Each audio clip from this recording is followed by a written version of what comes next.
بسم اللہ الرحمن الرحیم وَلَقَدْ يَسَّرْنَا الْقُرْآنَ لِلذِّكْرِ فَهَلْ مِن مُدَّكِرٍ۔ السلام علیکم ورحمۃ اللہ۔ الحمدللہ وکفیٰ وسلام علی عبادہ الذین اصطفیٰ، اما بعد اعوذ باللہ من الشیطان الرجیم، بسم اللہ الرحمن الرحیم، واغفر لأبی انہ کان من الضالین۔ سورہ شورى کی آیت 86۔ ابراہیم علیہ السلام کی دعا جاری تھی۔ ابراہیم علیہ السلام اللہ سے خاطب ہیں، اللہ سے دعا کر رہے ہیں اور جنت نعیم کی دعا کی ہے کہ اللہ جنت نعیم کا وارث بنا دے۔ اب اس کے بعد یہاں اس آیت میں اپنے والد کے لیے مغفرت کی دعا کر رہے ہیں۔ واغفر لأبی انہ کان من الضالین، اور میرے باپ کو معاف کر دے کہ بے شک وہ گمراہ لوگوں میں سے ہے۔ یہ بات جو انہوں نے خود تسلیم کی، ایک طرف کہا کہ انہ کان من الضالین، کہ وہ ضالین ہے، گمراہ لوگوں میں سے ہے، لیکن ساتھ ہی ساتھ یہ بھی کہا کہ واغفر لأبی، میرے والد کو معاف کر دے۔ اس کی بات اس اعتبار سے ہے کہ ابراہیم علیہ السلام جب وہاں سے اپنے باپ کے پاس سے، والد کے پاس سے نکلے تھے، یعنی جب انہوں نے جو ہے کہیے کہ انہیں نکلنے کا حکم دیا، یعنی اپنا گھر چھوڑ دینے کا حکم دیا اور ان سے کہا کہ یہاں سے چلے جائیں، تو اس کے بعد انہوں نے جب وہ گھر سے نکلنے لگے تو رخصت ہوتے ہوئے اپنے والد سے یہ بات کہی تھی، سلام علیک سأستغفر لک ربی انہ کان بی حفیہ۔ سورہ مریم میں اللہ تعالیٰ نے یہ بات بیان کیا ہے 47 میں، کہ انہوں نے اپنے والد سے یہ بات کہی چلتے ہوئے کہ آپ کو سلام ہے، میں آپ کے لیے اپنے رب سے بخشش کی دعا کروں گا، وہ میرے اوپر نہایت مہربان ہے۔ یعنی یہ بات کہتے ہوئے ابراہیم علیہ السلام وہاں سے اپنے باپ کے ساتھ رخصت ہوئے تھے۔ اب اس کے بعد جب یہ انہوں نے دعا کی ہے، ظاہر ہے اسی وعدے کی بنیاد پر ہے، اور پھر اللہ رب العالمین نے اسی بات کو واضح کیسی ہے کہ خود اللہ کی طرف سے یہ حکم موجود ہے کہ مشرک کے لیے دعا کی مغفرت نہیں کی جا سکتی، یعنی جو اللہ کا دشمن ہے اس کے لیے مغفرت کی دعا نہیں کی جا سکتی، جبکہ انسان کو یہ بات پتہ چل جائے کہ وہ اللہ کا دشمن ہے۔ تو اسی بات کو اللہ تعالیٰ نے خود واضح کیا، آگے خود ہی واضح کیا اور کہا، فرمایا اس اعتبار سے کہ وَمَا كَانَ اسْتِغْفَارُ إِبْرَاهِيمَ لِأَبِيهِ إِلَّا عَن مَّوْعِدَةٍ وَعَدَهَا إِيَّاهُ فَلَمَّا تَبَيَّنَ لَهُ أَنَّهُ عَدُوٌّ لِلَّهِ تَبَرَّأَ مِنْهُ۔ سورۃ توبہ کی آیت 114 ہے۔ اس میں اللہ تعالیٰ فرماتے ہیں ابراہیم کا اپنے باپ کے لیے دعائے مغفرت کرنا محض اس وعدے کی وجہ سے تھا جو اس نے اس سے کیا تھا، مگر جب یہ بات اس پر کھل گئی کہ وہ اللہ کا دشمن ہے تو اس نے اس سے اظہار بیزاری کر دیا، یعنی بات واضح طور پر اللہ نے خود ہی بیان کر دی ہے، اس پر دوسری بات کرنے کی کوئی گنجائش موجود نہیں ہے کہ یہ وعدے کی بنیاد میں کی، لیکن جب کھل گئی بات یہ اللہ کا دشمن ہی ہے، دشمن اللہ کا، اور یہ فیصلہ اللہ کا بھی ہے، تو اس اعتبار سے پھر وہ اس سے بیزار ہوئے۔ یہ خود سورہ توبہ کی آیت 114 میں اللہ نے بیان فرما دیا۔ آگے فرمایا وَلَا تُخْزِنِي يَوْمَ يُبْعَثُونَ، اور مجھے اس دن رسوا نہ کر جبکہ سب لوگ زندہ کر کے اٹھائے جائیں گے۔ اب یہ قیامت کے دن جو ہے میدان حشر میں جو ہے اس اعتبار سے رسوائی کی بات، اب یہ اگر اس کو اس دعا کے ساتھ لگا کر پڑھا جائے، اس دعا کے ساتھ کہ جب ابراہیم علیہ السلام نے اپنے والد کے لیے دعا کی ہے اور اس کے ساتھ ملا دیں تو پھر کیا ہوگا کہ اگر معاف نہ کیا تو جہنم میں جائے گا، تو پھر قیامت کے دن یہ معاملہ ہوگا کہ ابراہیم علیہ السلام کے سامنے، یعنی سب کے ساتھ ابراہیم علیہ السلام کے باپ جہنم میں جا رہے ہوں گے، تو اس اعتبار سے کیا کہیے کہ یہ ان کے لیے ایک رسوائی کا اندازہ ہے، یعنی وہ یہ اس بات کو اس طرح بیان کر رہا ہے کہ اس کو اس کے ساتھ میں ملا دیا جائے، دونوں آیت ایک ساتھ کر دی جائیں۔ ایک بات تو یہ ہے، اور دوسری بات ایسی رہے گی اپنی جگہ پر کہ جس طرح سے جب کوئی جنت کی دعا مانگتا ہے، دعا مانگنے کا مطلب کیا ہوتا ہے؟ یہ مطلب ہے کہ ہاں میں اس کی طلب کرتا ہوں اس لیے کہ یہ چیز مجھے ملے، ایسا نہیں کہتے میں تو اس کا وارث حقدار پہلے سے طے شدہ ہوں، میرا تو جہاں کوئی امکان ہوتا ہے نا موجود اس بات ملے نہ ملے، یعنی اس معاملے میں تو مانگا جاتا ہے کہ دیجئے مجھے ملنا چاہیے، مجھے عطا کیجئے، جیسے نبی اکرم صلی اللہ علیہ وسلم کی دعا ہے ربنا آتنا فی الدنیا حسنۃ وفی الآخرۃ حسنۃ وقنا عذاب النار، وقنا عذاب النار، ساتھ ساتھ یہ بھی ہے کہ اللہ مجھے دنیا میں بھلائی عطا کر، آخرت میں بھلائی عطا کر، اور آگ کے عذاب سے بچا لے۔ حالانکہ یہ بات اپنی جگہ طے شدہ ہے، اپنی جگہ کہ اللہ نے ان کے لیے بخشے کے فیض دنیا میں فرما دیا ہے اور سب چیزیں ان کے لیے اللہ نے خود فرمائی ہیں، لیکن اس کے باوجود بھی یہ دعائیں ہیں، جو سکھائی ہیں دعائیں ہیں جو خود کہتے ہیں خود ابراہیم علیہ السلام کی دعا آئے گی ہمارے ساتھ پھر رب اغفر لی ولوالدی وللمؤمنین یوم یقوم الحساب، مجھے معاف کر دے، میرے والدین کو معاف کر دے، اور یوم حساب میں تمام مومنین کو معاف فرما دے.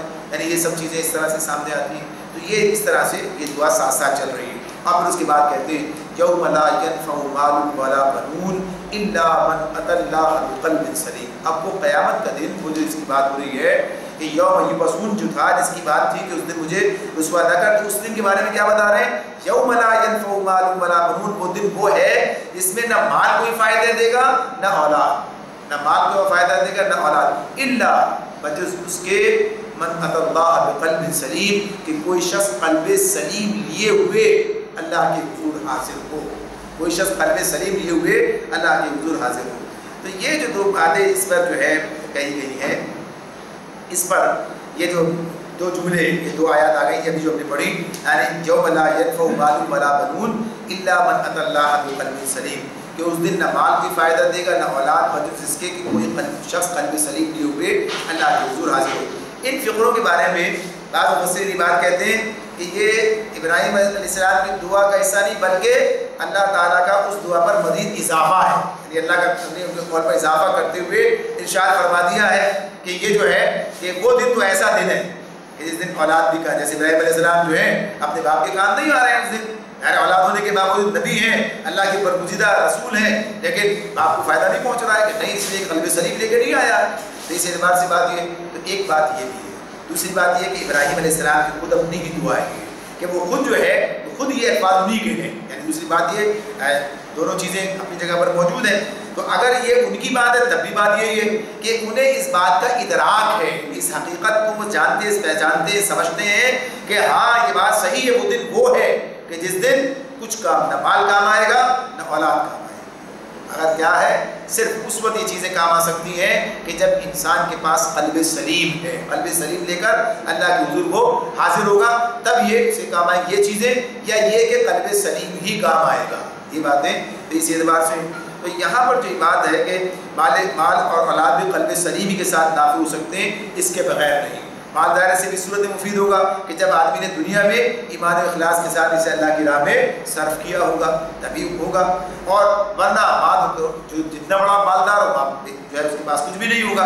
اور اولاد بھی صرف اسی اعتبار سے کہ اگر اس نے باپ نے دنیا میں اپنی حد تک اس اولاد کو ایمان اور اس نے عمل کی تعلیم دی ہو، ورنہ صورتحال کیا ہے، بیٹا اگر نبی بھی ہو اور باپ سزا کافر ہو تو باپ سزا پانے سے نہیں بچ رہا ہے. یہ بات اس طرح سامنے. اچھا یہاں پر یہ چیز ذرا سی اور طلب ہے، اور یہ جو جس میں اللہ تعالیٰ کہتے ہیں نا الا من اتى اللہ بقلب سلیم، اس پر توجہ کی بات ہے. قلب سلیم کیا ہے؟ یہ قلب سلیم جو ہے جس سے اللہ تعالیٰ کہتے ہیں کہ وہاں پر انسان قلب سلیم لے کر آئے. اب یہ ہماری ضرورت ہے نا قلب سلیم لے کر جائیں اللہ کے پاس. اللہ تعالیٰ کہتے ہیں وہاں کس کو فائدہ ہوگا کہ جو قلب سلیم کے ساتھ آئے. قلب سلیم کیا ہے؟ قلب سلیم کے لغوی معنی ہوں گے صحیح و سالم، صحت مند. یہ مطلب سلیم سے سالم یعنی صحیح صحت مند، یہ بات ہوگی. تو یہاں صحیح صحت مند سے مراد کیا ہے؟ تو بہت آسانی سے یہ بات ہماری سمجھ میں آ سکتی ہے کہ جب اللہ تعالیٰ کہتے ہیں کن لوگوں کو اللہ مریض کہتے ہیں، کن لوگوں کو مریض کہتے ہیں، یعنی اللہ تعالیٰ کیا کہتے ہیں، یعنی نفاق کو کیا کہتے ہیں اللہ؟ مرض ہے. نفاق کیا ہے؟ مرض ہے. نفاق مرض ہے. اسی طرح نفاق مرض ہے تو کفر و شرک بھی مرض ہے. اور ایمان کیا ہے؟ ایمان کو اللہ زندگی سے تعبیر کرتے ہیں. ایمان کو اللہ زندگی سے تعبیر کرتے ہیں. بلکہ یہ آیت ہم آئے کہ وہ شخص جو پہلے مردہ تھا بعد میں ہم نے اس کو زندگی دی اور پھر وہ ہماری دی ہوئی روشنی میں زندگی کے راستے طے کرتا. ایمان اور ہدایت کی روشنی یہ چیزیں. اور پھر جیسے یہ بات بھی جانتے کہ دل کی بیماریاں، جیسے کہا شفاء لما فی الصدور، سورہ یونس سے پڑھ کر آئے وہاں دلوں کے امراض کے لیے شفا ہے. تو دلوں کے امراض کیا تھے؟ سب سے بڑا مرض تو نفاق کا ہی ہے. اس کے لیے یعنی کفر شرک سے بھی انسان کو بچاتا ہے، نفاق سے بھی بچاتا ہے. اور پھر مزید جو ہے کینہ، حسد، ریا، یہ سب چیزیں کیا ہے؟ تکبر. یہ کیا ہے؟ یہ دل کی بیماریاں ہیں. دل کی بیماریاں ہیں. تو قلب سلیم کیا ہے؟ جو ان بیماریوں سے پاک ہے، جو ان بیماریوں سے پاک ہے، جو اپنے رب کے گویا کہیے کہ دل گرویدہ، جو کہ اللہ کے یاد کرنے والا، اللہ کے آگے جھکا ہوا، اس میں سب سے پہلے ایمان ہی ہے. ایمان کے بعد بہترین اخلاقی صفات، یعنی جو کہیے کہ دل کی کیفیات ہیں، وہ سب درکار ہے۔ تو یہ بات کیا قلب سلیم کیا ہے، یعنی ایمان کے ساتھ ہے، قلب سلیم لیے ہوئے صحیح و سالم دل ہے، یعنی اس کے اندر اس طرح کا کوئی مرض جو یہ امراض ہیں کفر کے، شرک کے، نفاق کے اور دیگر یہ خرابیاں، اس سب سے قلب سلیم لے کر اللہ کے پاس پہنچا ہے، ظاہر سی بات ہے کامیاب ہے۔ تو یہ قلب سلیم درکار ہے، اس کو ہمیں تیار کرنا ہمیں چاہیے۔ آگے فرمایا وَأُزْلِفَتِ الْجَنَّةُ لِلْمُتَّقِينَ وَبُرِّزَتِ الْجَحِيمُ لِلْغَاوِينَ۔ اس روز جنت پرہیزگاروں کے قریب لے آئی جائے گی اور دوزخ بہکے ہوئے لوگوں کے سامنے کھول دی جائے گی۔ ابھی بات کس کی ہے؟ یہ اللہ رب العالمین کا ارشاد، یعنی مزید اس کے بعد جب قیامت کی اس کیفیت اور حشر کے دن کی اس کیفیت کو بیان کیا جا رہا ہے۔ یوم یبعثون والی جو جس دن اٹھائے جائیں گے اس دن کے بارے میں بتایا جا رہا ہے کہ اس روز جنت پرہیزگار لوگوں کے قریب لے آئی جائے گی اور دوزخ بہکے ہوئے لوگوں کے سامنے کھول دی جائے گی، یعنی پہلے حشر کے میدان میں ان کا مشاہدہ کر لیں گے لوگ۔ اس کا مشاہدہ کون کہاں جا رہا ہے؟ اس کا مشاہدہ لوگ وہاں پر کر لیں گے، اور اس پر اس کی ہیبت تعلیم، اس کی ہیبت اور اس کو اس کی خوشی ہے، اس کی خوشی، تو یہ دونوں چیزیں جنت کی خوشی ہے، اس کے فضل کی، اللہ سے کہاں جانے والے نعمتوں کو دیکھ رہے ہوں گے، تو اسی طرح سے جہنم کو بھی دیکھ رہے ہوں گے۔ آپ نے فرمایا وَبُرِّزَتِ الْجَحِيمُ لِلْغَاوِينَ کہ جہنم بہکے ہوئے لوگوں کے سامنے کھول دی جائے گی۔ وَقِيلَ لَهُمْ أَيْنَ مَا كُنْتُمْ تَعْبُدُونَ اور ان سے پوچھا جائے گا کہ اب کہاں ہیں وہ جن کی تم عبادت کرتے تھے، من دون اللہ، اللہ کو چھوڑ کر، اللہ کو چھوڑ کر ان کی تم عبادت کرتے تھے، وہ اب کہاں ہیں؟ هَلْ يَنْصُرُونَكُمْ أَوْ يَنْتَصِرُونَ کیا وہ تمہاری کچھ مدد کر سکتے ہیں، کر رہے ہیں، یا خود اپنا بچاؤ کر سکتے ہیں؟ جن کے بارے میں تمہارا ایک زوم تھا، تم یہ سمجھتے تھے کہ وہ تمہیں جو ہے یا تمہیں بچا لیں گے اور تمہیں جو ہے یہاں پر اس انجام بد سے بچائیں گے، کہاں ہیں وہ، کدھر ہیں؟ وہ تو اپنا بچاؤ بھی نہیں کر سکتے ہیں۔ تو اس اعتبار سے یہاں پر یہ بتایا جا رہا ہے۔ اب فرمایا فَكُبْكِبُوا فِيهَا هُمْ وَالْغَاوُونَ پھر وہ معبود اور یہ بہکے ہوئے لوگ اور جنود ابلیس اجمعون اور یہ بھی ابلیس کے لشکر سب کے سب اس میں اوپر تلے دھکیل دیے جائیں گے، اوپر تلے کبکبو، یہ کبکبو جو ہے یہ کیا ہے؟ یہ ایک تو یہ کہ اوپر تلے دھکیل دینا اور دوسری یہ کہ غیر جانا یعنی لڑکتے ہوئے چلے جانا۔ تو یہ سارے کے سارے جو ہے اس میں یہ معبود بھی، بہکے ہوئے لوگ بھی، ابلیس کے لشکر سب کے سب اس میں اوپر تلے دھکیل دیے جائیں گے۔ فَكُبْكِبُوا فِيهَا هُمْ وَالْغَاوُونَ وَجُنُودُ إِبْلِيسَ أَجْمَعُونَ یہ سب کے سب جمع ہوں گے اور پھر کیا ہوگا؟ قَالُوا وَهُمْ فِيهَا يَخْتَصِمُونَ وہاں یہ سب آپس میں جھگڑیں گے۔ تَاللَّهِ إِن كُنَّا لَفِي ضَلَالٍ مُبِينٍ یہ بہکے ہوئے لوگ اپنے معبودوں سے کہیں گے کہ اللہ کی قسم، اللہ کی قسم، یعنی لفی ضلال مبین کہ ہم تو صحیح گمراہی میں مبتلا تھے، اس نصویکم برب العالمین جبکہ ہم تمہیں رب العالمین کی برابری کا درجہ دے رہے تھے۔ وما اضلنا الا المجرمون اور وہ مجرم لوگ ہی تھے جنہوں نے ہم کو اس گمراہی میں ڈالا۔ یہ ان کے اس وقت کے مقال میں اس وقت کی بات ہے، گفتگو ہے، تو اللہ تعالیٰ یہاں پر ہمارے سامنے رکھتے ہیں اور بتا رہے ہیں کہ کیا آج تو ان کے پرستار بنے ہوئے ہیں، آج تو انہیں پوج رہے ہیں اور آج تو ان کی زندہ باد کر رہے ہیں، آج ان کے ساتھ وہ تعلق رکھتے ہیں، لیکن کل کیا ہوگا؟ جب جہنم میں ان کے ساتھ داخل ہوں گے تو آپس میں جھگڑیں گے اور کہیں گے کہ ہم بڑے سری گمراہی میں مبتلا تھے کہ تم کو رب العالمین کی برابری کا درجہ دے رہے ہیں۔ جو اللہ کا حق تھا، یعنی برابری کا درجہ دینے کا مطلب کیا ہے؟ جو اللہ کا حق ہے وہ کسی اور کو دے دیا جائے، یعنی جس طرح اللہ سے امید رکھتے ہیں دوسروں سے رکھ رہے ہیں، اللہ کی عبادت کرنی، اطاعت کرنی، فرما برداری کرنی، غلامی کرنی اور اسی سے ہدایت طلب کرنی، اس کے بجائے کسی اور کی طرف چلے گئے، اس کو اس طرح سے بنا لیا، کسی اور سے امیدیں قائم کر لی ہیں، کسی اور کا ڈر جو ہے دل کے اندر موجود ہے۔ تو یہ کیا ساری چیزیں کہ تمہیں وہ درجہ دے رہے تھے، یہ کہ کل ہمارے بخشنے کا بندوبست ان کے ذریعے ہوگا، یہ ہمیں چھڑائیں گے اور یہ ہمیں جنت نعیم میں جو ہے داخل کرائیں گے۔ تو یہ سب کیا؟ یہ تو اللہ کا اختیار ہے، اللہ کے پاس یہ سب چیزیں، تو یہ ہم تمہیں ان کی برابری کا درجہ دے رہے تھے تو ہم بڑی گمراہی میں مبتلا تھے۔ اور پھر کہتے ہیں وما اضلنا الا المجرمون اور وہ مجرم لوگ ہی تھے جنہوں نے ہم کو گمراہی میں ڈالا۔ یعنی مجرم کیا ہے؟ جو آج دنیا کے اندر اس طرف لے کر جا رہے ہیں، تو یہ سارے شیطان اور شیطان صفت لوگ، یہ سارے کے سارے کیا ہیں؟ یہ اسی اعتبار سے یہ اپنے وہاں پر جو ہے معتقدین اپنے جن کا وہ معتقد تھے ان کو مجرم ٹھہرائیں گے اور ان پر لعنت بھیجیں گے۔ قرآن مجید میں اللہ رب العالمین نے کئی مقامات پر انتی تقلید کرنے والوں کو یہ بات بتائی ہے کہ دنیا میں آنکھیں کھولیں اور دیکھو کدھر تمہیں لے کے جا رہے ہیں، ورنہ کل یہی انجام سامنے آنے والا ہے۔ اللہ تعالیٰ فرمائے وہاں کیا ہوگا؟ قرآن مجید نے متعدد مقامات نے کہا ہر گروہ جب جہنم میں داخل ہوگا تو اپنے ساتھ یعنی اپنے پہلے کے گروہ پر اپنے پیشرو گروہ پر لعنت کرتا ہوا جائے گا، یہاں تک کہ جب سب وہاں جمع ہو جائیں گے تو ہر بعد والا گروہ پہلے والے گروہ سے کہے گا کہ اے ہمارے رب یہ ہیں وہ لوگ جنہوں نے ہمیں گمراہ کیا تھا، اب انہیں آپ کا دوہرا عذاب دے۔ اللہ تعالیٰ فرمائے گا سبھی کے لیے دوہرا عذاب ہے مگر تم جانتے نہیں۔ سورہ اعراف میں مضمون ہم پڑھ کر آ چکے ہیں، یعنی یہی بات تھی، کسی کے لیے یہ تمہارے پیشرو ہیں، کسی کو تم پیشرو بن گئے، کسی کو تم نے گمراہ کرنے کا ذریعہ بن گئے، یہ تمہیں گمراہ کرنے کا نہ تم نے عمل سے کام لیا نہ بعد والوں نے، تو بہرحال یہ جو گمراہ کرنے کا سبب بنے ہو اس کے سزا الگ اور گمراہ ہونے کی سزا الگ، دوہری سزا الگ کے لیے۔ اور کافر اس وقت کہیں گے، سورہ سجدہ آگے آنے والی اس میں اللہ تعالیٰ فرماتے ہیں، کافر اس وقت کہیں گے کہ اے ہمارے رب ان جنوں اور انسانوں کو ہمارے سامنے لا جنہوں نے ہمیں گمراہ کیا تھا تاکہ ہم انہیں پاؤں تلے روند ڈالیں، اور وہ پست و ذلیل ہو کر رہے ہیں، یعنی یہ غصہ ہوگا یہ، لیکن اب اس وقت کیا فائدہ ہے؟ کچھ بھی نہیں۔ اسی اعتبار سے یہ سب کچھ کہتے رہے تو اللہ تعالیٰ یہ بتا رہے ہیں کہ یہ وہ وقت ہوگا کہ اس وقت میں انسان اس طرح کہے گا اور کہے گا انہوں نے بڑے مجرم تھے جنہوں نے ہمیں گمراہ کر دیا، فما لنا من شافعین، اب نہ ہمارا کوئی سفارشی ہے، اب نہ کوئی ہمارا سفارشی ہے، ولا صدیق حمیم، اور نہ کوئی جگری دوست ہے، یعنی جنہیں ہم دنیا میں سمجھ رہے تھے کہ یہ ہمارا کام کر دیں گے، ان کے ذریعے پہنچ جائیں گے، وہ تو ہمیں خود نظر نہیں آتے، کوئی ہمارے حق میں سفارش کرنے والا، زبان کھولنے والا نہیں ہے۔ اور دوسری طرف یہ کہ نہ آج کوئی ہمارا غمخوار ہے، نہ کوئی ہمارا دوست ہے، نہ کوئی ہمارے لیے کھڑنے والا ہے، نہ کوئی ہمیں سزا سے بچانے والا ہے، کوئی ہمدردی جتانے والا کچھ نہیں ہے، یعنی یہ کیفیت ہے۔ اور وہاں تو اللہ تعالیٰ یہ بات بتا رہے ہیں کہ وہ دن جہاں دوست اس روز ایک دوسرے کے دشمن ہوں گے مگر بجز المتقین، متقین کے سوا۔ زخرف سورہ زخرف میں یہ مضمون آ رہا ہے الا المتقین، متقین کا معاملہ الگ ہے کہ وہ وہاں کی دوستیاں قائم رہیں گی، لیکن یہ جو دنیا میں ایک دوسرے کے لیے جہنم کی طرف لے جانے کا ذریعہ بنے، اس نے مروا دیا، اس نے مروا دیا، اس نے یہ کر دیا، تو اللہ تعالیٰ قرآن مجید نے بات کے مضمون میں پیچھے پڑ گئے، اس کو کہتا ہے کہ کاش میں نے اس شخص کو دوست نہ بنایا ہو، کاش میں نے، پتہ چلتا ہے کہ اسی نے جو ہے اس طرح یہاں تک پہنچا دیا، تو یہ کوئی جگری دوست نہیں ہے کچھ۔ اور ہوا کہیے کہ اور ویسے بھی کہا سورہ مائدہ میں آ رہا ہے مضمون ولا یسأل حمیم حمیما یبصرونہ، یعنی کوئی جگری دوست اپنے جگری دوست کو نہ پوچھے گا، حالانکہ ایک دوسرے کو دکھائے جائیں گے، دیکھ رہے ہوں گے۔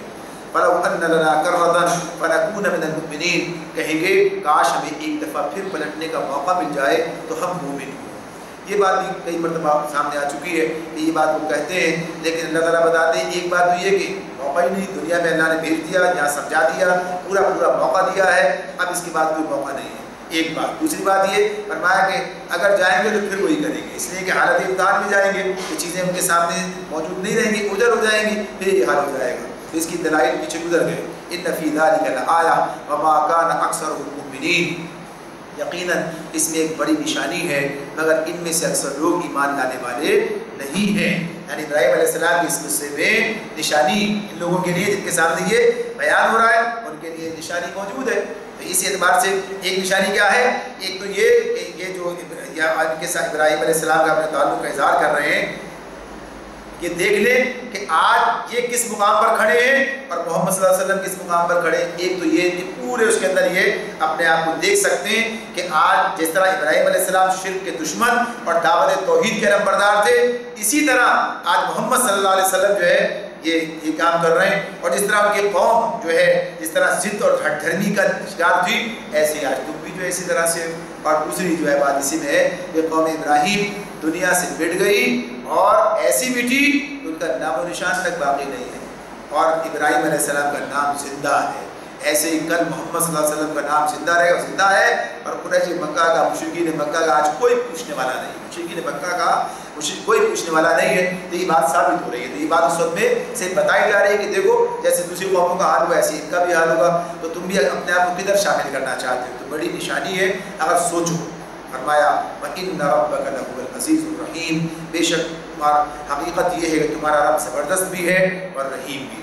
موسیٰ علیہ السلام کے ذکر کے بعد بھی یہ بات آئی تھی، یہاں بھی یہ بات آئی، اس سے پہلے بھی یہ بات آئی، اس میں کوئی بات بیان کر دی گئی کہ تمہارا رب زبردست بھی ہے، پوری قوت، پورا اقتدار، پورا اختیار رکھتا ہے اور جو چاہے کر دینے والا ہے۔ دیکھو اس کی مدد جس کے ساتھ تھی وہ کامیاب ہے اور جس کے خلاف تھی وہ برباد ہے۔ اور پھر حکمت رحیم کیا ہے؟ موقع دیتا ہے، کتنے موقع دیتا ہے. فرعون کو دیکھو کتنا موقع ملا, ابراہیم علیہ السلام کی قوم کو دیکھو موقع ملے, نہیں مانے, بالآخر تب اللہ کا غضب ان پر بھڑکا. اور پھر اس کے بعد کذبت قوم نوح المرسلین, قوم نوح نے رسولوں کو جھٹلایا. اب اس کے بعد اللہ تعالیٰ نے نوح علیہ السلام کا ذکر جو ہے یہاں پر بیان کیا. یعنی انبیاء کا جو ذکر آ رہا ہے تو اس میں تیسرا یہ ہمارے سامنے آ گیا وہاں قصہ کہ نوح علیہ السلام کا اللہ تعالیٰ نے ذکر کیا کہ قوم نوح نے رسولوں کو جھٹلایا. اب یہاں جو بات کی ہے کذبت قوم نوح المرسلین, مرسلین کی بات کی ہے اللہ نے. مرسلین کیا جمع ہے, رسولوں کو جھٹلایا. کتنے رسولوں کو جھٹلایا تھا؟ بات یہ نہیں ہے کہ بہت سارے رسول تھے ان کو جھٹلایا, بلکہ بات یہ ہے کہ جب ایک رسول کو جھٹلاتا ہے یعنی رسالت کے عقیدے کا انکار کرتا ہے یا منصب رسالت کی نفی کرتا ہے تو سارے رسولوں کو جھٹلانا ہوتا ہے. اور یہ بھی کہ ایک رسول کا جھٹلانا اس کے مترادف ہے کہ سب کو جھٹلا دیا ہے. تو اس اعتبار سے جب اس نے اس کامی کو اس کا تسلیم نہیں کیا تو سب کو جھٹلانا قرار دیا گیا. تو اس اعتبار سے کہا کہ کذبت قوم نوح المرسلین اذ قال لهم اخوهم نوح الا تتقون, جبکہ ان کے بھائی نوح نے ان سے کہا تھا کیا تم ڈرتے نہیں ہو. الا تتقون یعنی جو تمہاری روش ہے تو اللہ کی نافرمانی کا روش تو تم نے اختیار کر رکھی ہے, تو کیا کوئی تمہیں ڈر نہیں لگتا اللہ سے جس راستے پر تم جا رہے ہو. انی لکم رسول امین, میں تمہارے لیے ایک امانت دار رسول ہوں, میں تمہارے لیے ایک امانت دار رسول ہوں. تو اس اعتبار سے یہ بات ان کے سامنے رکھتے ہیں کہ دیکھو ایک بات تو یہی ہے کہ تمہیں اس معاملے میں کوئی ڈر نہیں لگتے جو نافرمانی کا راستہ تم نے اختیار کر رکھا ہے. تو یہ ابتدائی طور پر جیسے ایک بات کہتی ہے اور دوسرے مقامات پر بھی بات آتی ہے کہ پہلے انہیں اللہ کی بندگی کی دعوت دی تھی اور پھر اس حوالے سے کہا جیسے کہ اعبدوا اللہ ما لکم من الہ غیرہ افلا تتقون, اللہ کی بندگی کرو اس کے سوا تمہارا کوئی الہ نہیں ہے, کیا تم ڈرتے نہیں ہو, یعنی دوسروں کی بندگی کرتے ہوئے. سورہ مومنون میں یہ بات کہی تھی. اسی طرح سورہ نوح میں آگے بات آئے گی اعبدوا اللہ واتقوہ واطیعون, اللہ کی بندگی کرو اور اس سے ڈرو اور میری اطاعت کرو. تو یہ پیغام ہے جو بار بار دے رہے ہیں. اب یہاں پر اسی میں جب وہ کہتے ہیں کہ میں تمہارے لیے رسول امین ہوں, میں تمہارے لیے امین رسول ہوں. اب یہ امانت دار رسول کی بات کی ہے تو اس کے دو مفہوم ہیں, دو مفہوم. ایک تو یہ کہ امانت دار ہوں, اپنی طرف سے کوئی بات بنا کر یا کم و بیش کر کے بیان نہیں کر رہا, بلکہ جو کچھ اللہ کی طرف سے نازل ہوتا ہے بالکل ویسے ہی تمہاری طرف بے کم و کاست بیان کر دیتا ہوں, پہنچا دیتا ہوں. ایک بات یہ. دوسرا مفہوم کیا ہے, میں ایک ایسا رسول ہوں جسے تم پہلے سے ایک امین اور راست باز آدمی کی حیثیت سے جانتے ہو. جب میں خلق کے بارے دنیا کے معاملے میں لوگوں کے معاملے میں خیانت کرنے والا نہیں ہوں, اللہ کے معاملے میں کیسے خیانت کروں گا.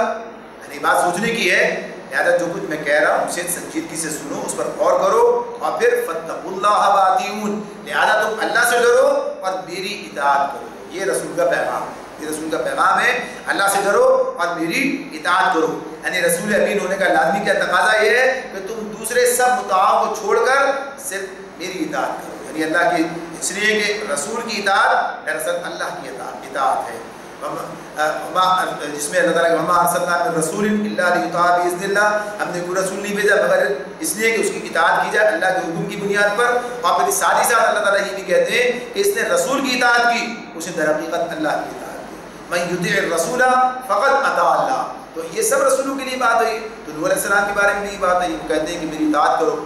اور پھر کہتے ہیں وما اسألکم علیہ من اجر, وما اسألکم علیہ من اجر, کہ میں اس کام پر تم سے کسی اجر کا طالب نہیں ہوں. ان اجریہ الا علی رب العالمین, میرا اجر تو رب العالمین کے ذمے ہے, میرا اجر تو رب العالمین کے ذمے ہے. اب اس میں جو بات سامنے آتی ہے, اب دیکھیے یہ دوسری دلیل ہے. پہلی دلیل تو انہوں نے اسی بات سے کہی تھی یعنی امانت دار ہے, اطاعت ہے, میری زندگی دیکھ سکتے ہو, اس کا معاملہ تمہارے سامنے کہ جب میں اللہ کے معاملے خلق کے معاملے میں کبھی میں نے کوئی کام ایسا نہیں کیا, یعنی کوئی بے ایمانی نہیں کی, کوئی خیانت نہیں کی, تو اللہ کے معاملے میں کیسے کر سکتا ہوں. یعنی بات اسی اعتبار سے ہوتی ہے ان کے سامنے. اب یہ دوسری بات جو ہے ان کے سامنے رکھی گئی ہے کہ میں اس کام پر تم سے کسی اجر کا طالب نہیں ہوں, میرا اجر تو رب العالمین کے ذمے ہے. یعنی میں ایک بے غرض آدمی ہوں, میں ایک بے غرض آدمی ہوں. تم کسی ایسے ذاتی فائدے کی نشاندہی نہیں کر سکتے جو اس کام سے مجھے حاصل ہو رہا ہو, جو اس کام سے مجھے حاصل ہو رہا ہو, یا جس کے حصول کی میں کوشش کر رہا ہوں. اس بے غرضانہ طریقے سے کسی ذاتی نفع کے بغیر جب میں اس دعوت حق کے کام میں اپنی جان کھپا رہا ہوں, یہ کام کر رہا ہوں, اپنی ساری صلاحیتیں اپنے اوقات اس کے اندر لگا رہا ہوں, تکلیفیں اٹھا رہا ہوں, تو تمہیں سوچنا چاہیے میرے اخلاص میں کیا شبہ ہے؟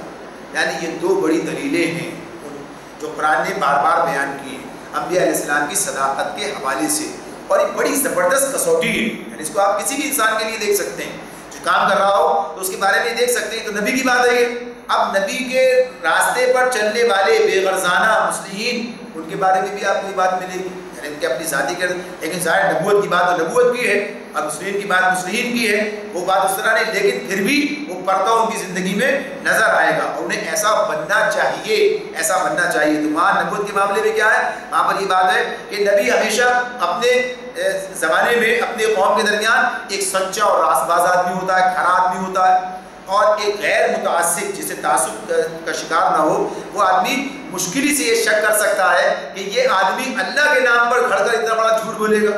یعنی جو جھوٹ بولتا ہی نہیں ہے کبھی، اس کے بارے میں اس نے اپنا ذاتی فائدہ حاصل کرنے کے لیے کبھی جھوٹ نہیں بولا، تو اس کے بارے میں تصور کرنا کہ یہ کیسے جھوٹ بولے، پہلی دلیل تو اس طرح سے دے دی گئی. اور جب دوسری بات جو یہ بات کہی ہے کہ کوئی اجر بھی نہیں مانگتا، یعنی کوئی تمہارے سے مطالبہ بھی نہیں ہے، یعنی وہ شخص کوئی نفسانی غرض جو ہے اس کے پیش نظر نہیں ہوتی، کوئی بھی مفاد، کوئی بھی ایسی چیز جو ہے وہ موجود نہیں ہوتی. لہٰذا جب کوئی نفسانی غرض اس کے سامنے نہیں ہے، وہ کہتا ہے مجھے کچھ درکار نہیں. اچھا کہنے کو تو سبھی کہتے ہیں، کہنے کو تو یہ سبھی بات کہتے ہیں، لیکن آدمی خود دیکھتا ہے، نظر آتا ہے کہ ایک آدمی بڑے امن سے زندگی گزار رہا تھا، اطمینان کی زندگی گزار رہا تھا، اپنے گھر میں خوش تھا، کھا رہا تھا، پی رہا تھا، رہ رہا تھا، سب چیزیں تھیں. یہ بات جیسی شروع کی، کام جیسی شروع کیا، پتہ چلا کہ سارا کام دھندا سب جو ہے سب لوگ مخالف ہو گئے، سارے حالات بدل گئے، کیفیات بدل گئیں، گھر کا اطمینان اور سکون جو ہے وہ رخصت ہو گیا ہے. ہر وقت کی ایک یہ کیفیت ہے، تکلیف ہے، مسائل ہے، جو بجائے اس کے کہ نذرانے وصول کیے جائیں، مال وصول کیے جائے اور گویا کہ یہ اپنی پیری کی دکان چمکائی جائے اور پتہ چلے کہ صاحب جناب صورتحال یہ ہے کہ فقیری کا آستانہ دیکھتے دیکھتے شاہی دربار بدل جائے، ایسا نہیں ہے. بلکہ صورتحال کیا ہے؟ جو گھر میں ہے وہ بھی اس راستے میں لگ رہا ہے، جو گھر میں ہے وہ بھی اس راستے میں لگ رہا ہے، اور کچھ درکار نہیں، کوئی چیز چاہیے نہیں، کچھ معاملہ نہیں ہے. یعنی جب لوگ دیکھ رہے ہیں ان کے آنکھوں کے سامنے کہ یہ آدمی کسی سے ایک چیز کا روادار نہیں ہے، کوئی معاملہ، کوئی مطالبہ نہیں ہے، کوئی چیز نہیں، اور اس کی زندگی میں کل تک بہت اچھا ٹھیک ٹھاک کام تھا، معاملہ ہے، صحیح ہے، اور سب کچھ اسی راستے میں لگا رہا ہے. تو یہ اس کا مطلب کیا ہے؟ اس کا مطلب یہ ہے کہ یہ بے غرض آدمی ہے، اخلاص. اچھا کوئی آدمی ویسے بھی اگر جھوٹا بیان کرے گا تو کسی مقصد کے لیے جھوٹ بولے گا نا، جھوٹ بولنے کا کوئی مقصد ہوگا، اس کا کچھ حاصل کرنا چاہتا ہے. جب حاصل بھی کچھ نہیں کرنا چاہتا تو پھر کیا چیز ہے؟ آخر چیزیں نظر آتی ہیں انسان کے جو اپنے جو کچھ حاصل کرنا چاہتا ہے اس کے اقدامات ایسے ہوتے ہیں اس سے لوگ اندازہ کر لیتے ہیں اس کا مطلوب کیا ہے، اس کا مقصود کیا ہے. ایک دن کھلتی ہے بات، 2-4 دن آدمی چھپا لے گا، 10-20 دن چھپا لے گا، 2-4 سال چھپا، لیکن کھل کر آئے گی سامنے، قریب ترین حلقے کے سامنے فوراً ہی کھل جاتی ہے. تو یہ رسول کے حوالے سے 2 بہترین 2 بڑے دلائل ہیں جو اللہ رب العالمین نے سامنے رکھے تو اسے پہچانا جا سکتا ہے. تو پھر اللہ رب العالمین نے اسی بات سے دوبارہ کہا کہ فَاتَّقُوا اللَّهَ وَأَطِيعُونِ، بس تم اللہ سے ڈرو اور دیکھ ہٹ کے میری اطاعت کرو. یعنی نبی علیہ السلام کی بات اپنے قوم سے کہہ رہے ہیں. قَالُوا وَنُؤْمِنُ لَكَ وَاتَّبَعَكَ الْأَرْذَلُونَ. اب قوم کا جواب کیا ہے؟ قوم کے دلائل کیا ہے؟ قوم کی حجت کیا ہے؟ سماعت فرمائیے. کہتے ہیں انہوں نے جواب دیا کیا ہم تجھے مان لیں؟ اَنُؤْمِنُ لَكَ، کیا ہم تیرے اوپر مان لائیں، تجھے مان لیں؟ حالانکہ وَاتَّبَعَكَ الْأَرْذَلُونَ، حالانکہ تیری پیروی رذیل ترین لوگوں نے اختیار کر رکھی ہے. یعنی ان کے نزدیک کیا ارذلون کیا ہے؟ ان کے نزدیک پیروی ارذلون نے یعنی قوم کے سردار، شیوخ، اشراف جو نام نہاد، یہ تو صاحب تمہارے پیچھے آئے نہیں ہیں. یہ قوم کے چھوٹے لوگ، کم گویا کہ یہ مال رکھنے والے یا گویا کہ یہ کہ نادار لوگ، غریب لوگ، یہ چھوٹا کام کرنے والے لوگ، غلام، ایسے لوگ، اس درجے کے لوگ تمہارے ساتھ آئیں. یہ بڑے بڑے سردار، بڑے بڑے جاگیردار اور بڑے بڑے منصبدار، یہ تو کوئی تمہاری جماعت میں آئے نہیں، تمہارے ساتھ آئے. تمہارے ساتھ کون آئے گا؟ تمہارے ساتھ بیٹھنے کا مطلب کیا ہوگا؟ تو کہا کہ رسولوں کے ساتھ تو ایسے ہی معاملہ ہوتا ہے. رسولوں کے ساتھ یہ بات ہوتی ہے کہ وہ کہتے تھے کہ نوح علیہ السلام کی دعوت میں کوئی وزن ہوتا تو قوم کے عمرا، ان کے علماء، ان کے مذہبی پیشوا، معززین، یہ دانشور اور فلاں، یہ سب آتے ادھر. یہ تو آ ہی نہیں رہے. ظاہر سی بات ہے کہ یہ تو جو مفادات کے بندے ہیں وہ آتے نہیں ہیں، جو حقیقت پسند ہیں وہ اس طرف آتے ہیں. تو انہوں نے کہنا یہ تھا کہ تمہارے پیچھے جو ہے ادنا طبقوں کے چند نادان لوگ جو سمجھ بوجھ نہیں رکھتے وہ آ گئے ہیں. تو اب کیا ایسے لوگوں کے ساتھ ہم آئے؟ تو یہ ان کی پہلی دلیل ہے اور یہی کام مشرکین مکہ بھی کر رہے تھے، وہ بھی یہی بات کہتے تھے. تو کہا نوح علیہ السلام نے جواب دیا قال وما علمی بما كانوا يعملون، نوح علیہ السلام نے کہا میں کیا جانوں کہ ان کے عمل کیسے ہیں، ان حسابهم الا علی ربی لو تشعرون، ان کا حساب تو میرے رب کے ذمے ہے، کاش تم کچھ شعور سے کام کرو۔ یعنی یہاں سے مراد کیا ہے؟ کبھی کہتے ہیں کہ میں کیا جانوں ان کے عمل کیسے، ایسا نہیں کہ جانتے نہیں عمل، مقصد یہ کہ اب ان کے یہ معاملات کے کیا درجہ ہے ان کا اللہ کے پاس، یہ تو اللہ ہی جانتا، ان کے درجات کیا ہیں کہ عمل ہے، سمجھ ہے، شعور ہے، جو بے غرضانہ جو اس دعوت کو قبول کر کے میری طرف آیا ہے میں اسے کیسے چھوڑ سکتا ہوں؟ تو آئے کہتے ہیں وما انا بطارد المؤمنین، میرا یہ کام نہیں ہے کہ جو ایمان لائے ان کو میں دھتکار دوں، ایسا تو نہیں کر سکتا میں۔ تو یہ بات اپنی جگہ پر ہے، یہ بات اپنی جگہ پر ہے کہ یہ جو تمہارا معاملہ ہے جو تم مانتے نہیں ہو، جو کہتے ہیں ان کا کہنا تھا کہ یہ جو چھوٹے طبقے کے لوگ ہیں یہ معاشرے کے پس طبقات سے تعلق رکھنے والے، ان میں کوئی ذہنی صلاحیت نہیں ہوتی، علم و عقل سمجھ بوجھ سے عاری ہوتے ہیں، اس لیے ان کا ایمان کسی فکری بصیرت پر، ان کا اعتقاد لائق اعتبار نہیں ہے کہ ان کا خیال ہے، نہ ان کے اعمال کا کوئی وزن ہے۔ تو نوح علیہ السلام نے کیا کہا؟ اللہ جانتا ہے، تمہیں کیا پتا کس کا کیا وزن ہے۔ جو شخص میرے پاس آ کر ایمان لاتا ہے اور ایک عقیدہ قبول، اور یہ عقیدہ جو میں پیش کر رہا ہوں عقیدہ قبول کر کے اس کے مطابق عمل کرنے لگتا ہے، اس کے اس فعل کی طے میں کیا محرکات ہیں یہ سب اللہ تعالیٰ جانتا ہے، کتنی کیا قدر و قیمت ہے، ان چیزوں کا حساب لگانا دیکھنا اللہ کا کام ہے۔ اور پھر یہ بات بھی اپنی جگہ پر ہے کہ جب یہ بات میں پیش کر رہا ہوں تو جو اس پر ایمان لاتا ہے تو ظاہر ہے کہ میں اسے کیسے دھتکار دوں گا، تم ایمان نہیں لاتے تمہارے پیچھے جاؤں اور جو ایمان لاتے انہیں چھوڑ دوں، ایسا کیسے ہو سکتا ہے؟ لہذا جو ایمان لاتا ہے اسے قبول کر کے میرے ساتھ کھڑا ہو جاتا ہے تو میں تو اسے اپنے سینے سے لگاتا ہوں، یعنی معاملہ جو ہے اس اعتبار سے۔ تو یہی کام اس وقت مشرکین مکہ بھی کر رہے تھے، تو گویا کہ ادھر انہیں بھی بتایا جا رہا ان کی طرف رہنمائی، انہیں بتایا جا رہا تو یہ سارے قصوں میں تمہارے لیے رہنمائی۔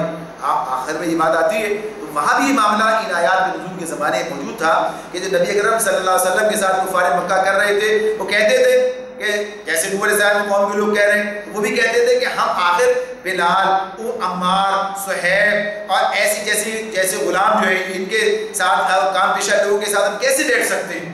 یعنی یہ تو اس درجے کے لوگ ہیں، انہیں ہٹاؤ تو شاید پھر ہم تمہارے ساتھ آ کر بیٹھیں۔ یعنی ان کا مطالبہ قرآن نے نقل کیا ہے۔ اللہ رب العالمین نے بہت واضح طور پر نبی اکرم صلی اللہ علیہ وسلم کو یہ بات بتائی، یعنی ان کے مطالبے کو وہ کہیے کہ اس طرح سے اللہ نے رد کیا، کوئی اس کا یعنی اٹھا کے جو ہے اسے ختم کر دیا، پھینک دیا اور کہہ دیا کہ یہ کام نہیں ہو سکتا۔ نبی صلی اللہ علیہ وسلم سے کہہ دیا گیا نہ دور پھینکو ان لوگوں کو جو شب و روز اپنے رب کو پکارتے ہیں محض اس کی خوشنودی کی خاطر، یعنی اللہ کی خوشنودی کی خاطر۔ تو نبی صلی اللہ علیہ وسلم کام کر نہیں رہے تھے تو انہیں سنانا ہے، ایسا نہیں ہو سکتا ہے، یہ اللہ کے پاس قدر و قیمت انہی کی ہے، اس کے پاس گویا کہیے کہ لال و جوہر یہی لوگ ہیں، ان کے جو گوہر نایاب ہے یہی پایا جاتا ہے۔ یہ نہیں کہ جو لوگ جنہیں دنیا میں اللہ نے آزمانے کے لیے مال دیا ہے اور صلاحیتیں دی ہیں اور مناسب دی ہیں، کل یہی چیزیں ان کے لیے مصیبت بنیں گی۔ جب کل اللہ کے پاس پہنچیں گے اور پتہ چلے گا کہ ان کا غلط استعمال اور اس اعتبار سے اپنی جہالت کی بنیاد پر جو انہوں نے اس کا حق ادا نہیں کیا تو ایمان پتہ چلے گا۔ تو یہ دارال لوگ کہتے ہیں کہ ایسا نہیں ہو سکتا کہ میں نے دھتکار دوں، ان انا الا نذیر مبین، میں تو بس ایک صاف صاف متنبع کر دینے والا آدمی ہوں۔ قالوا لئن لم تنتہی یا نوح لتکونن من المرجومین، انہوں نے کہا نوح علیہ السلام نے یہ بات کہہ دی کہ میں تو بس ایک صاف صاف متنبع کر دینے والا آدمی ہوں، بات ختم، اب تمہاری مرضی، مانتے مانو نہیں مانو۔ تو کیا قوم نے کیا کہا؟ لئن لم تنتہی، قالوا لئن لم تنتہی، اے نوح اگر تو باز نہ آیا، یا نوح لتکونن من المرجومین، تو کیا ہوگا؟ اے نوح اگر تو باز نہ آیا تو پھٹکارے ہوئے لوگوں میں شامل ہو جائے گا، پھٹکارے ہوئے لوگوں میں شامل ہو گئے۔ مرجومین کے دو ترجمے ہو سکتے ہیں، ایک تو رجم سے ہی ہے، مرجومین رجم سے ہے ویسے یہ لفظ بھی، تو رجم سے کیا، رجم کیا ہوتا ہے؟ پتھر مار مار کر ہلاک کر دینا، پتھر مار مار، ایک تو یہ رجم کر دینا، اور دوسرا کیا ہے؟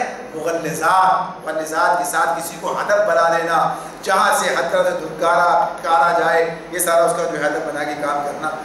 تو کہتے ہیں اس اعتبار سے اسی کئی ترجمے کو لیا اس دوسرے مفہوم کو کہ پھٹکارے ہوئے لوگوں میں شامل ہو کر رہے گا۔ تو یہ ان کا قوم کا جو ہے یہ عزم ہے، یہ ان کے معاملے میں ان کا رویہ ہے۔ اب نوح علیہ السلام نے کہا قال رب ان قومی کذبون، نوح علیہ السلام نے دعا کی کہ اے میرے رب میری قوم نے مجھے جھٹلا دیا، اے میرے رب میری قوم نے مجھے جھٹلا دیا۔ یہ بات ایک دن کی نہیں ہے، یہ بات تو آپ جانتے ہیں، بار بار بات سامنے آ رہی ہے کہ یہ تو طویل عرصہ گزرا ہے، طویل زمانہ گزرا ہے کہ کہ جب یہ سارا کام ہوتے ہوتے بلاخر اس نتیجے پر پہنچ گئے کہ اب ان میں سے کوئی ایمان لانے والا نہیں ہے، اب یہ سب کے سب جو ہیں پھر سب کے سب اسی راستے پر رہیں گے، بلکہ حالات ایسے ہیں کہ ان کی نسل سے بھی کوئی نہیں پیدا ہوگا ویسا کہ جو ایمان، اس لیے کہ جو انتظام انہوں نے کر رکھا ہے، یعنی جو تعلیم تربیت جو ان کی چل رہی وہ ایسے لوگ پیدا کرتی رہے گی۔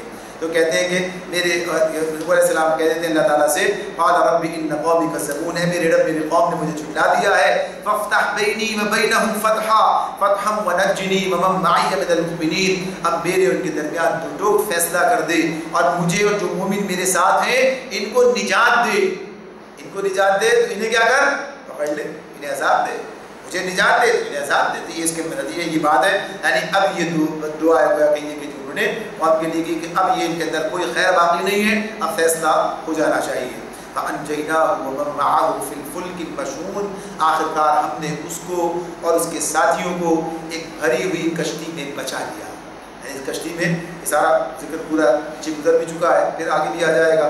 اللہ کے نگراں نے فرق بنائی تھی کشتی، اسی میں اللہ نے تمام اہل ایمان کو اس میں سوار کرایا، اور بھری ہوئی کشتی اس لیے کہا کہ اس میں جانوروں کے بھی جوڑے رکھے گئے، تو اسی اعتبار سے کہا کہ اس میں ہم نے اسے بچا لیا۔ ثم اغرقنا بعد الباقین، اور اس کے بعد باقی لوگوں کو غرق کر دیا، باقی لوگوں کو غرق کر دیا۔ ان فی ذلک لآیہ، ان فی ذلک لآیہ، اس میں یقیناً ایک نشانی ہے۔ وما کان اکثرهم مؤمنین، لیکن اکثر لوگ ایمان نہیں لاتے۔ یہی بات پیچھے تھی، یہی بات ایسے ابراہیم علیہ السلام کی بات آئی تھی اس سارے سے وہ بیان کر کے، وما کان اکثرهم مؤمنین، اکثر لوگ ایمان نہیں لاتے۔ ان ربک لہو العزیز الرحیم، اور حقیقت یہ ہے کہ تیرا رب زبردست بھی ہے اور رحیم بھی۔ وہ کیسے کھول کھول کے سمجھا رہا ہے اور انسانوں کو بچانا چاہتا ہے، لیکن یہ انسان ہے کہ اللہ کی بات سننے کے لیے تیار نہیں ہے۔ اللہ رب العالمین ہمیں صحیح راستہ اختیار کرنے، اپنی ذمہ داریوں کو ادا کرنے کی توفیق عطا فرمائے۔ وآخر دعوانا ان الحمد للہ رب العالمین۔